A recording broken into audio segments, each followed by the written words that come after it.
régimen nazi. Hay una disposición del gobierno argentino y de alguna manera está refrendada por las palabras de Monseñor Cayano en el sentido de contribuir a recibir a estas personas comprometidas que por sus actuaciones durante el periodo de la guerra podían ser objeto de violencia, dice así la carta de sus conciudadanos.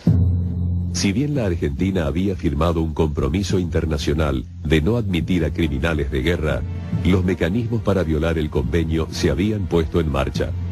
El Vaticano había quedado al descubierto como principal operador de los escapes nazis. El informe La Vista es un informe que produce un agregado de la Embajada Norteamericana en Roma, que es el que estudia, analiza, reúne información sobre estas rutas de fuga del Vaticano y elabora un informe donde llega a decir cosas terribles como que el Vaticano era la mayor organización internacional de protección a criminales para sacarlos de Europa, ¿no? Pero el gobierno de Perón siguió recibiendo a varios de los fugitivos que se encontraban escondidos en conventos y monasterios italianos. Mientras aún sonaban los ecos de las sentencias en el juicio de Nuremberg contra los criminales nazis, la ruta de las ratas contaba con un destino final seguro. Bueno, Perón nos lo dijo él mismo, él dio entrevistas en la década del 60 y el 70, donde él dijo que él consideraba que los juicios de Nuremberg eran una de las más terribles infamias, en comillas, ocurridas en la historia. Y que por lo tanto él consideraba su deber como un hombre militar rescatar la mayor cantidad de oficiales nazis de la justicia aliada. Perón, más que en la llegada de los jerarcas, digamos, su gran responsabilidad está en la cobertura que les da dentro del aparato del Estado, en la Argentina, donde muchos criminales de guerra y nazis fugitivos se van a incorporar a ministerios, a la policía, a las Fuerzas Armadas. A pesar de que la idea primigenia de los países aliados había sido rescatar científicos y técnicos para aprovechar sus conocimientos, muchos asesinos nazis se camuflaron entre ellos. La Argentina los recibió sin demasiadas preguntas. Si lo que ciertamente no ocurrió en ningún otro lado que en la Argentina es que criminales de guerra, no hemos visto ninguna evidencia de criminales de guerra reunidos en la Casa Blanca con el presidente Truman. Y aquí lo que tenemos en el caso de Perón está ampliamente documentado a través de mi libro, es que criminales de guerra franceses, belgas, croatas, un capitán de la CSS, estuvieron reunidos con Perón varias veces en la Casa Rosada, con el expreso propósito de armar una red de escape. El caso argentino, además de científicos, como fueron los que estuvieron destinados al proyecto atómico, también se incorporaron otras, digamos, por lo menos colaboracionistas y algún criminal de guerra. Así llegaron los criminales de guerra Erich Priebke, Josef Mengele y Adolf Eichmann. Erich Priebke se incorporó a las SS en 1936. Gracias a sus conocimientos de idiomas, fue miembro destacado de la Gestapo. Allí cumplió funciones de enlace con los distintos departamentos de policía extranjeros, fundamentalmente con la policía fascista italiana y con el Vaticano. De profundas convicciones religiosas, Priebke y su esposa se reunieron en 1942 con el Papa Pío XII. Priebke hizo una carrera doble dentro del Estado nazi, porque fue por un lado miembro de las SS, digamos, la policía política, digamos, del régimen, y por el otro fue comisario de la Gestapo, de los servicios de información del Estado nazi. Y de manera que los lugares, digamos, donde fue siendo destinado, él, digamos, se iba desempeñando en las dos funciones. Y bueno, su papel más importante lo tuvo en Italia a partir del año 41. El 23 de marzo de 1944, una compañía del ejército alemán en Roma sufrió un atentado. Murieron 33 soldados. Hitler ordenó que por cada alemán muerto murieran 10 italianos.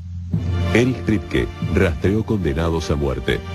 Como no llegaba al número ordenado, sumó 73 judíos que esperaban su deportación y 50 presos comunes de cárceles romanas. Los condujo hasta una antigua cantera conocida como las Fosas Ardeatinas y los fusiló. Pero el día de la masacre, que fue el 24 de marzo de 1944, donde mataron a estas 300 personas en solo 5 horas, él controlaba, digamos, la lista de quienes iban a ser asesinados.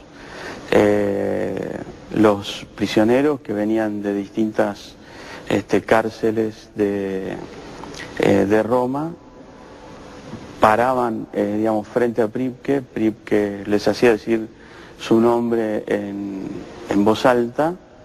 Una vez que tenía el nombre, los tachaba de su lista y, digamos, daba el vía libre para que ingresaran a la cantera y fueran asesinados.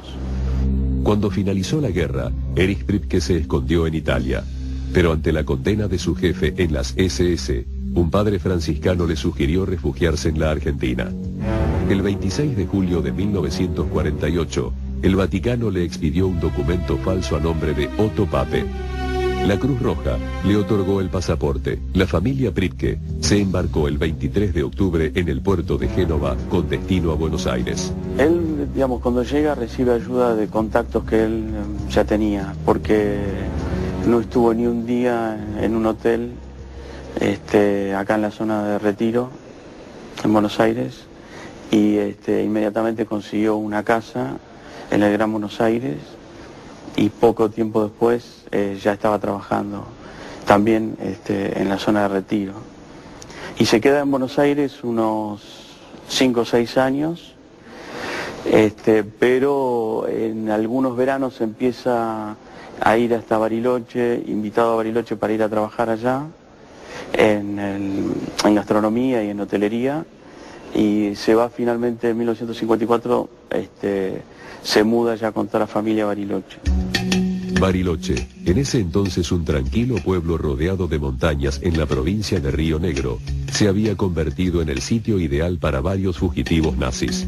Como asentados en Bariloche, quizá tendríamos que hablar quizá de media docena, de los cuales el más notorio es Priebke. Allí Priebke prosperó. Sus viajes a Europa y los Estados Unidos fueron frecuentes.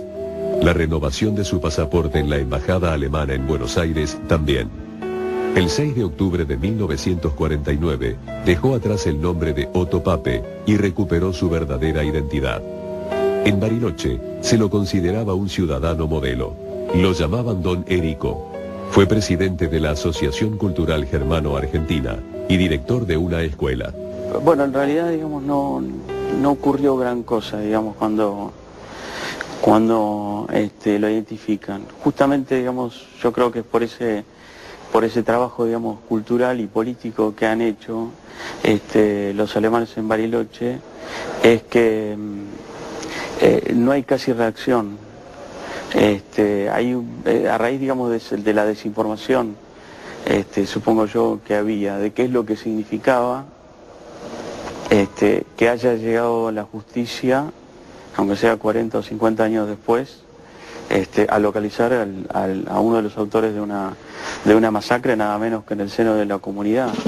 En 1994, documentalistas estadounidenses llegaron a Bariloche tras la pista de un colaborador nazi, Reinhard Gops.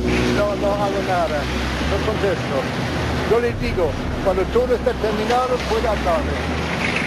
Gops entró en pánico y cuando lo entrevistaron para desviar la atención, reveló que a metros de su casa vivía un verdadero criminal de guerra, Erich Priebke.